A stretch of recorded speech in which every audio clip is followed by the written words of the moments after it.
Hey, ladies and gentlemen, welcome back to the channel. As always, it is Nick here, back for your daily crypto news and analysis. And today we're going to be talking about Ripple and XRP, as well as the vast majority of crypto and finance.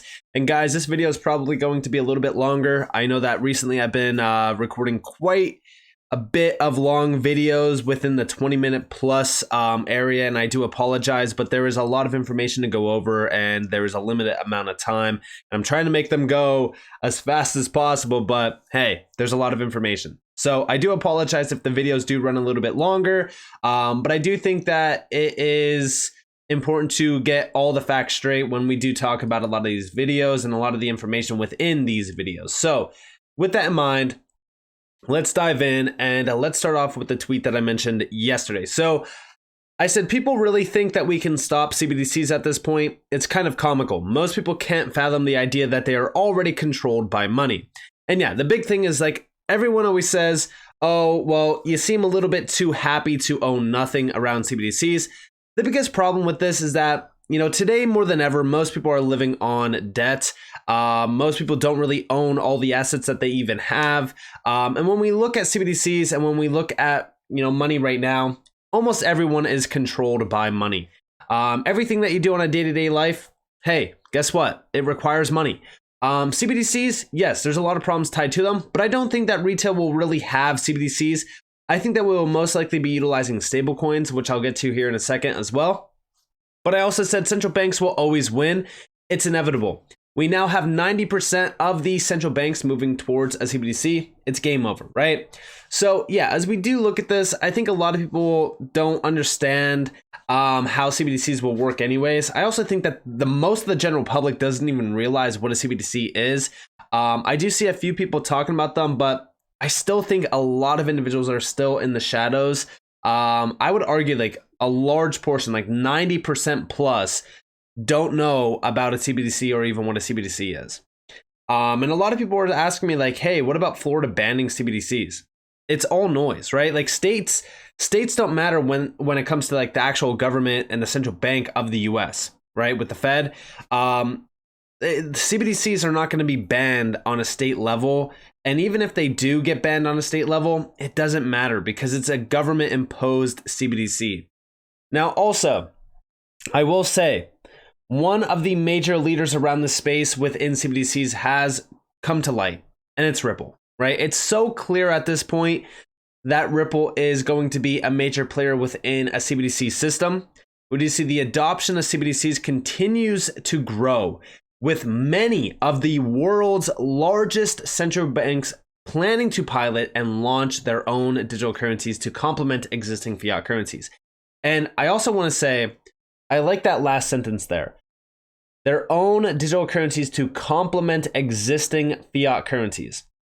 I believe in a world of CBDCs where we can have CBDCs, stablecoins, and even fiat currency. I also think that at some point in time in the future, fiat currency will be phased out, but it's going to take some time. But there's a few examples already that they do include here. One, with the Central Bank of Montenegro, recently revealed a pilot project for a CBDC with Ripple. In Brazil, the central bank has announced its plans to launch a CBDC in 2024, which I thought was pretty interesting that they do mention Brazil because Ripple is a key player in the Brazil economy. The Digital Currency Monetary Authority has announced the Universal Monetary Unit, UMU, a digital coin designed to accelerate cross-border transactions. A lot of people thought that this was a Ripple killer. I even said like it's nonsense. These examples demonstrate that the future of money is digital. Discover how the transformation from fiat to digital offers lower costs for basic financial services, increased security, accelerated payments, and reduced energy consumption. And here we have the future of central bank digital currency. And this is from Ripple. Again, listen, I'm going to say it right now. Whenever you go to Ripple's website, like for example, if we click on this link that goes to the future of central bank digital currency, it breaks everything around. It breaks everything down around this topic. They even break down a few of the examples around this with the Bank of England and so much more. But what's wild is that when you go to the CBDC Solutions tab, right, as they do mention in this, and we do see CBDCs and stablecoins because listen, stablecoins and CBDCs are going to coexist within the system. When you scroll down, they do mention the XRP ledger, the private ledger built upon the XRP ledger technology. But also this video here is crucial. I don't think enough people are watching this video, and I know that I sound like a broken record at this point, but if you go 3/4 in on this video, they break down on how XRP will be utilized within this system. It will be the bridging token, right? It'll be the bridge asset. And a lot of people were still kind of confused on this because I mentioned how Quant will bridge the systems. Quant will bridge the networks.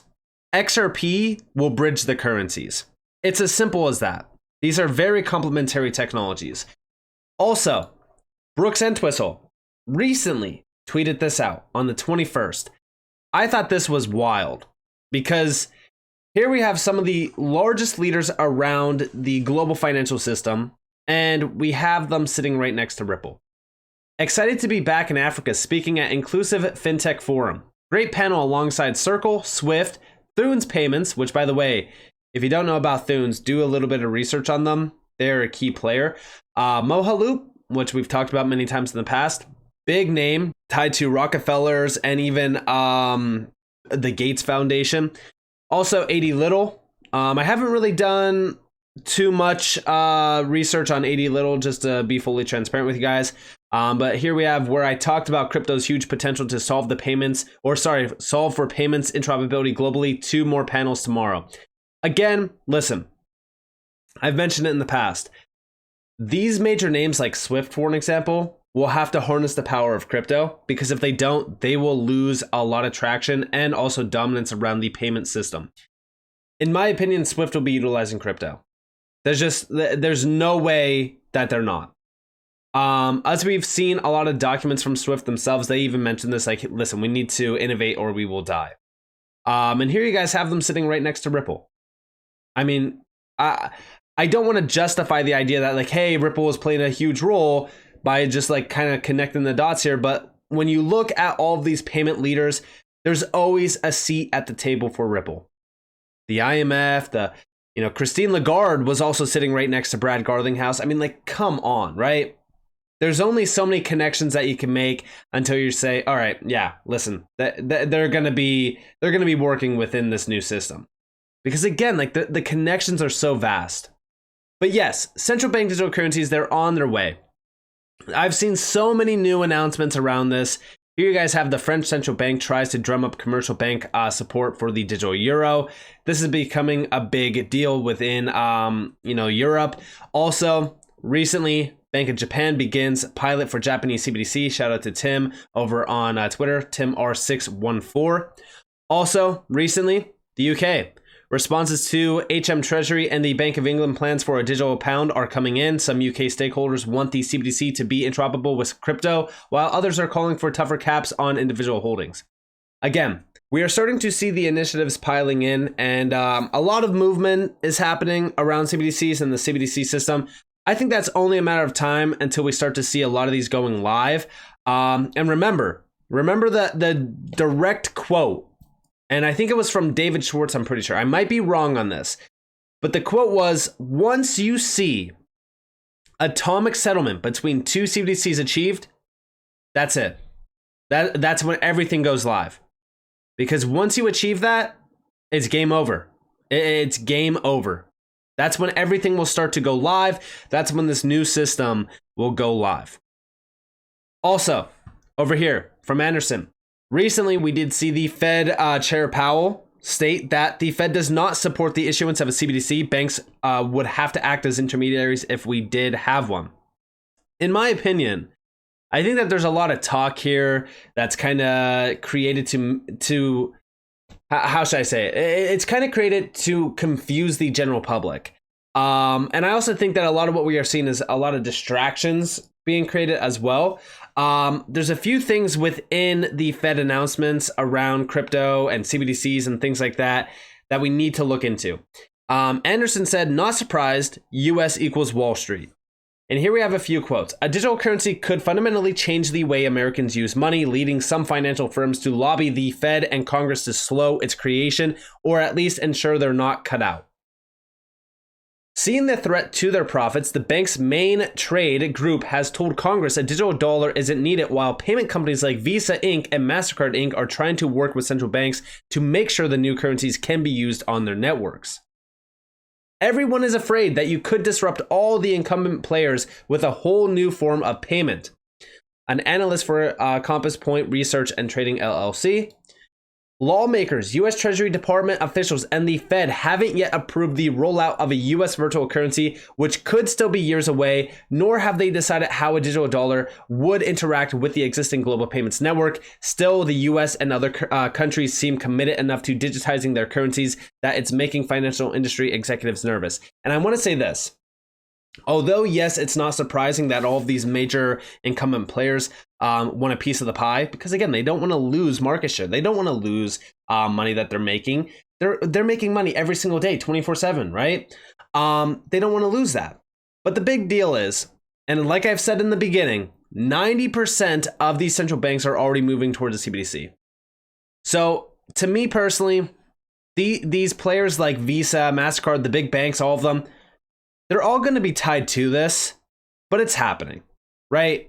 It does not matter if the US is ready or not. It's happening right now. And we do see a dollar CBDC is a direct liability of the Fed, while a private sector stablecoin is a liability to whoever issues the coin. This has a lot of implications and is why Wall Street is lobbying against the Fed. And we do see a few people saying like they're all bluffing. This will change in the near future. And we do see why would it? I could see a wholesale US CBDC. But with a retail CBDC, banks can't use customer holdings, etc. to create loans. It could thus drain their deposits, so it's fully in line with them fighting it. And yeah, I think that a wholesale US CBDC will happen. And I think that this is going to happen around the world as well. Like we will see wholesale CBDCs. The big thing is do we need a retail CBDC? No. What we will have though is we'll have a stable coin tied back to the fiat currency of the government.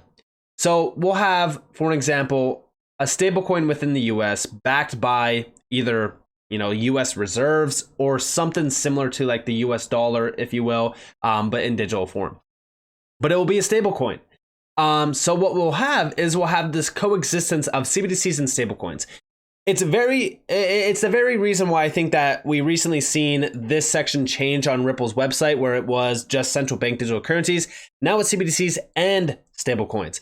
It's clear. Also, a lot of the documents around that global stablecoin initiative, in terms of having a global stablecoin that almost all central banks will use, which I don't necessarily think is going to be the case.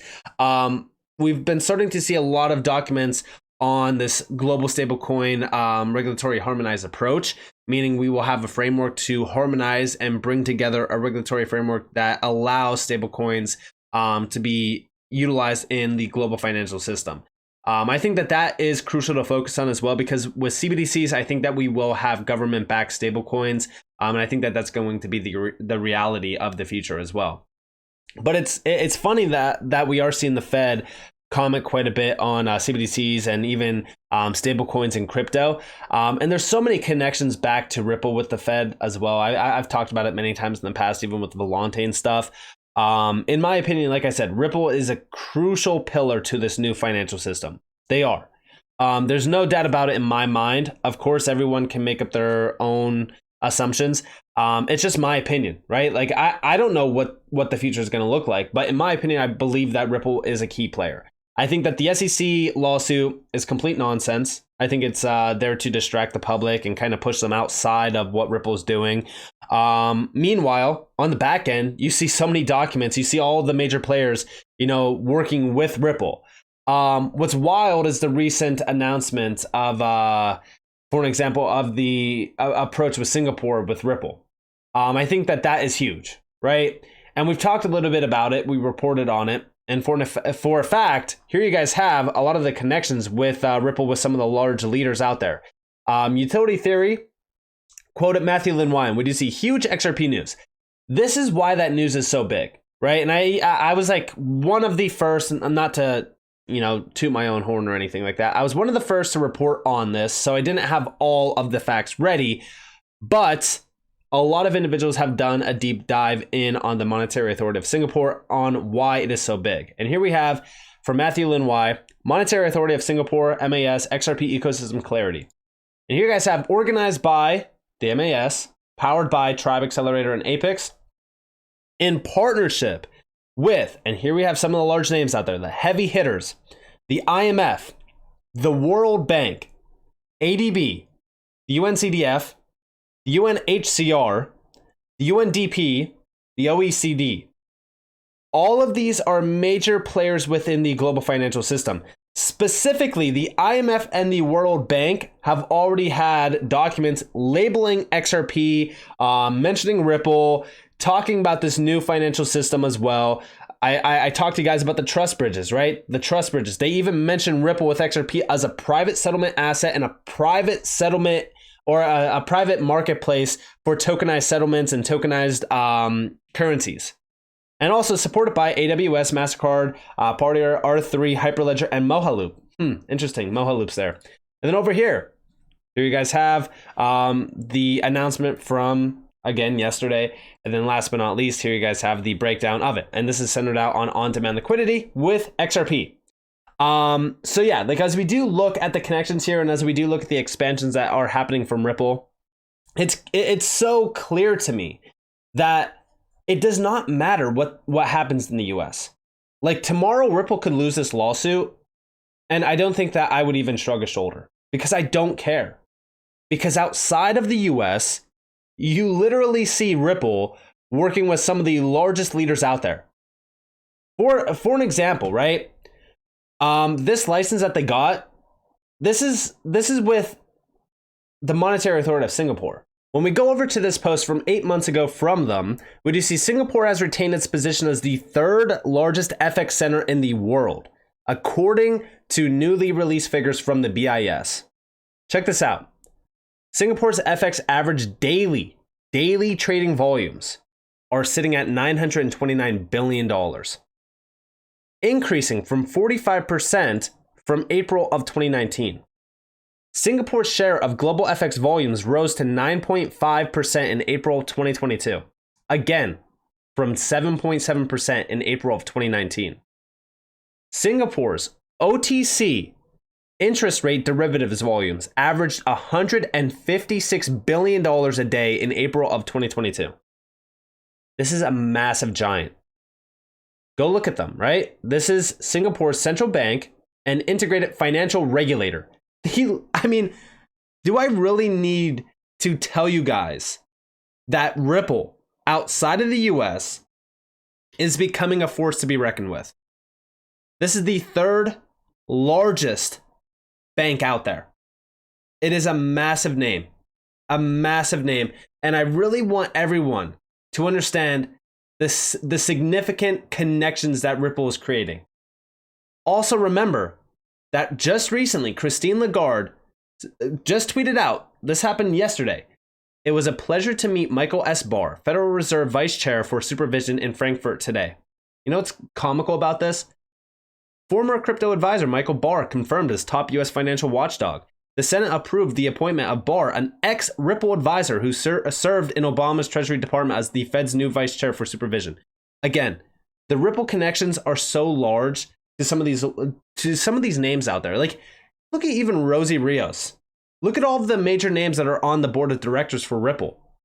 I mean, come on. All of these heavy hitters coming over to Ripple, or even all of these ex-Ripple employees as well that are going to these top positions. Do you ever really think like, okay, what do they know that I don't know? It's very simple. Ripple is already chosen. It's a chosen company. And in my opinion, this like case around Ripple with the SEC, it's all nonsense.